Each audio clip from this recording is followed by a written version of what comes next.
आज बुटोलमा अत्यन्तै दुःखद खबर घटेको छ, दुःखद घटना घटेको छ। साथीहरू रुकुम पूर्व भूमे गाउँपालिका वडा नम्बर स्पष्ट थाहा छैन मलाई, शेरबाङ गाउँमा बस्ने अन्तिम परियार भाइ केही समय अगाडि बुटोलमा आएर यसरी कामहरू गर्दै गर्नुभएको थियो। काम गर्ने क्रममा वातावरण सरसफाई को बुटोलमा सरसफाईको काम गर्नुहुन्थ्यो र ट्र्याक्टर सिक्ने क्रममा डम्पिङमा गएर फोहोर फालेर यसरी गर्ने क्रममा चाहिँ उहाँको घटनास्थलमै ज्यान गएको छ, मृत्यु भएको छ।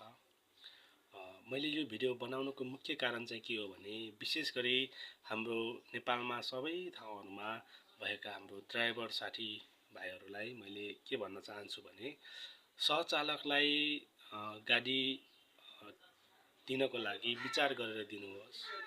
अनि त्यो सहचालकको कतिको क्यापेसिटी छ भनेर बुझ्नलाई चाहिँ ड्राइभरले स्पष्ट गरी बुझेको हुन्छ। यो मान्छेले चाहिँ यसरी गाडी कन्ट्रोल गर्न सक्छ सक्दैन, कतिको चलाउँछ भन्ने कुरा चाहिँ स्पष्ट गरी ड्राइभरलाई थाहा हुन्छ।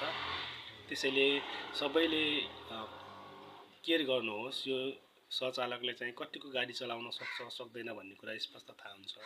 हेर्नुस्, आज त्यो भाइले यसरी गाडी चलाउन सिक्ने क्रममा अनि थोरै माथि गएर फोहोर डम्पिङ गरेर आउँछु भन्ने क्रममा बुटोलमा तिनौं नदीको साइडमा यो तिनौं नदीको तटबन्धन गर्ने खाल्टो धेरै ठुलो खनेको थियो। त्यहाँ त्यसको साइडमा चाहिँ बुटोलको फोहोर डम्पिङ गर्ने ठाउँ छ। त्यहाँ आउने क्रममा बाटो चाहिँ एकदमै सजिलो छ, त्यस्तो अप्ठ्यारो छैन हामीले हेर्दाखेरि।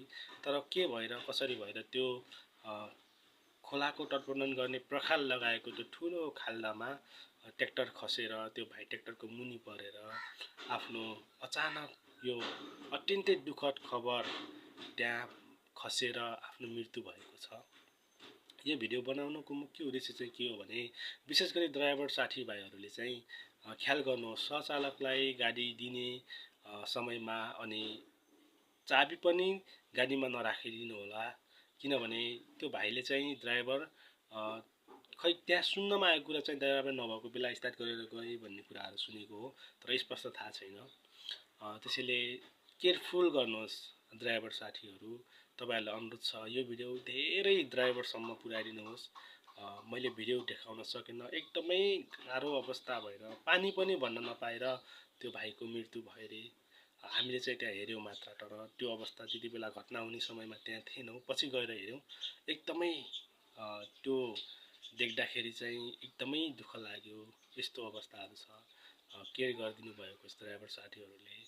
केही फोटोहरू पनि म यसमा एड गर्नेछु।